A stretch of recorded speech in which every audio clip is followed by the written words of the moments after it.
Uh, so I think we have to be clear what optimism is. When I describe myself as an optimist, uh, people's immediate reaction is that I'm naive or blind.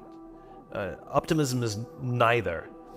It is not to be confused with blind positivity. Everything's fine, everything's good, or the obsession with focusing on the things that are working and ignoring the things that are broken.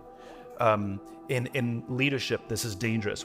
There's a lot of leaders who think that they have to be positive all the time so that their teams will be positive, even when things around them are difficult.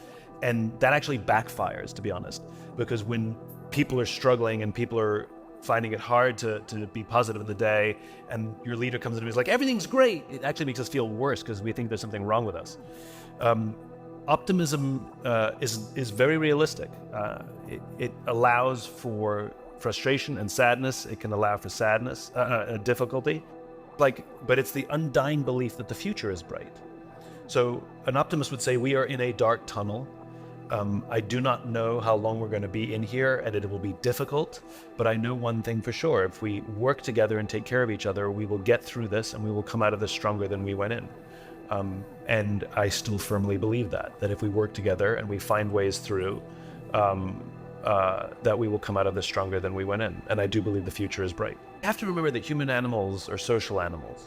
And one of the disadvantages, I just as an aside, I believe the world is balanced. I don't believe in strengths or weaknesses, for example. So you can take companies or human beings. When people are like, what are your strengths? What's your biggest weakness? That famous interview question. Well, I'm a perfectionist, I work too hard. I believe that there's no such thing as strengths and weaknesses. We have characteristics and we have attributes. And in some contexts, there are advantages and strengths. In some contexts, there are weaknesses and liabilities. And what you have to know is what your characteristics and attributes are, and you have to know the context in which they're either, and avoid the ones where they're liabilities and try to put yourself in ones where they're strengths. And I think the same is true here. We have to remember that human beings are social animals, and what makes us happy, what makes us live longer, what makes us healthier is human interaction. And over the course of the past couple of decades, with the rise of technology, we've seen a decline in the human skills we need for this. There's an irony to this, which is cats don't have to work very hard to be cats. They're just good at it. But it actually takes a lot of work to be good at being human. And we aren't doing that work. And we can see it. It used to be a time where when we read the news, the horrible news, we would call a friend and we would vent our anger or sit in our sadness.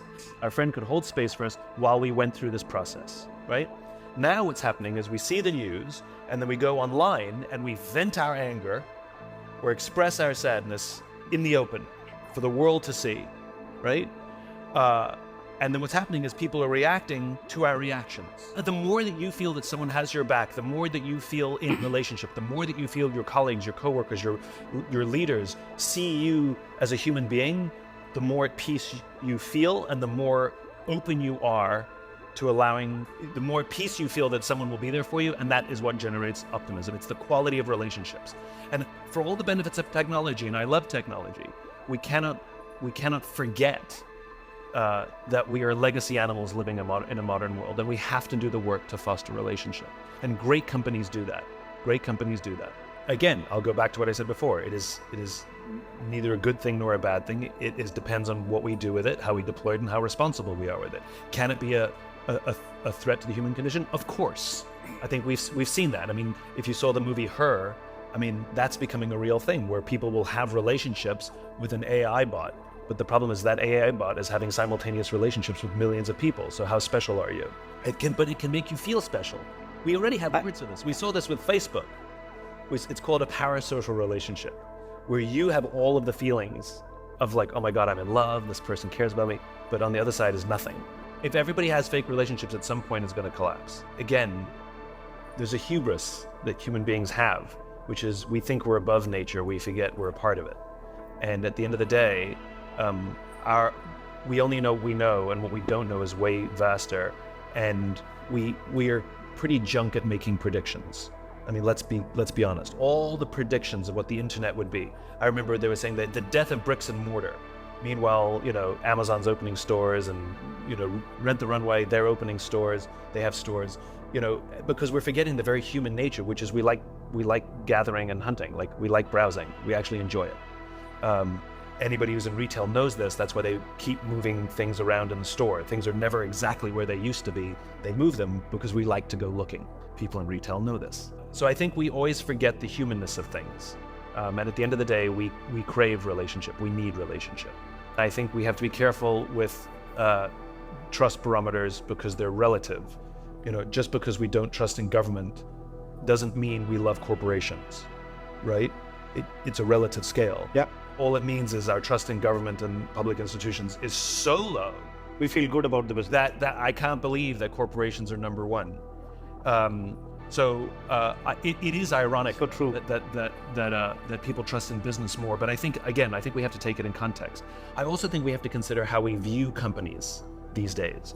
And by the way, this also puts pressure on companies, which is if you go back a few decades, our lives were sort of distributed and where we got all of our needs. So, for example, you got your sense of community from the bowling league. You got your sense of sort of purpose from church. We had neighbors that we actually had barbecues with our neighbors on the weekends. And work was a place that you were loyal to work and work was loyal to you, and you worked until you got your gold watch. And as an aside, I will stand on stages and I will ask a group of people, like, who doesn't know what I'm talking about, and like all the young hands have no idea what I'm talking about. Like literally that metaphor is lost on an entire generation. But we would give our lives, and by the way, there was trust both ways. The company would take care of us and we would take care of them.